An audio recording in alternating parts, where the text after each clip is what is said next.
اهلا بيكم في فيديو جديد، والنهارده هنتكلم على 5 اسئله ممكن تقابلهم في اي انترفيو يخص الكول سنتر. كتير مننا لما بيخلص كليته او لما بيخلص جيشه بيبقى عايز يشتغل اي شغلانه مؤقته لحد ما يكون في فرصه احسن، او برضه لو انت لسه متخرج ومستني جيشك فبتبقى عايز تستغل الفتره اللي ما بين كليتك وما بين جيشك وتشتغل اي شغلانه. فمعظمنا دايما بيلجأ للكول سنتر، هو الحل دايما لاي طالب لسه متخرج. فيلا بينا نتكلم على اهم 5 اسئله هتقابلهم لو انت هتخش اي انترفيو يخص الكول سنتر. طبعا الكول سنتر بيبقى فيه اكونتس كتير، من اسباني لالماني لفرنساوي، واهم حاجه طبعا هو الانجليزي والعربي. تعالى بقى نتكلم عن الاكونت الانجليزي والاكونت العربي.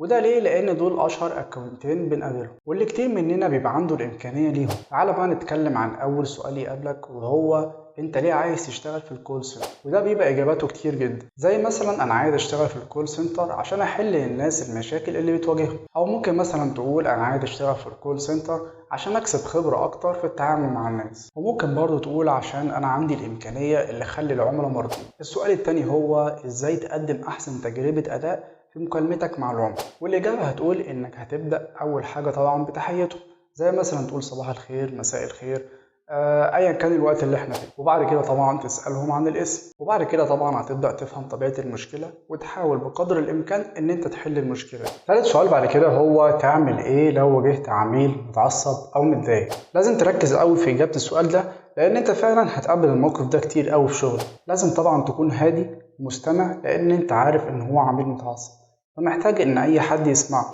وبعد كده تهديه وتبدا تشخص المشكله اللي هو بيشتكي منها، وتشكره طبعا ان هو قدر يشرح لك المشكله اللي بتواجهه. وبعد كده طبعا تبدا واحده واحده تحل المشكله اللي بتواجهه. السؤال الرابع اللي هتقابله تعمل ايه عشان تحسن من مهارتك في الكول سنتر؟ وده رده هيكون ان انت تقدر تحسن من مستواك عن طريق ان انت هتتعلم ازاي تقدر تفهم العميل وتحس بيه هو حاسس بايه بالظبط، عن طريق برضو ان انت هتستخدم كلمات ايجابيه بينك وبين العميل، لان ده هيحسن العلاقه ما بينكم في الحوار. السؤال الخامس اللي انت هتواجهه هم ليه يقدروا يوافقوا عليك، او معنى تاني هم ليه مجبرين ان هم يوافقوا عليك؟ ايه اللي فيك يجبرهم ان هم ما يفكروش لحظه في ان هم ياخدوا حد مكانك ويوافقوا عليك على طول؟ ممكن تبقى اجابتك عشان انت بتمتلك مهاره في التعامل مع العملاء وتقدر تشتغل بجديه ولساعات اضافيه، ودي طبعا نقطه مهمه جدا في الشغل، وعشان انت عندك طموح ان انت تضيف قيمه لفريق العمل عن طريق طبعا التعاون. بس كده، ما تنساش تعمل لايك وسبسكرايب واستنى الفيديوهات الجايه ان شاء الله.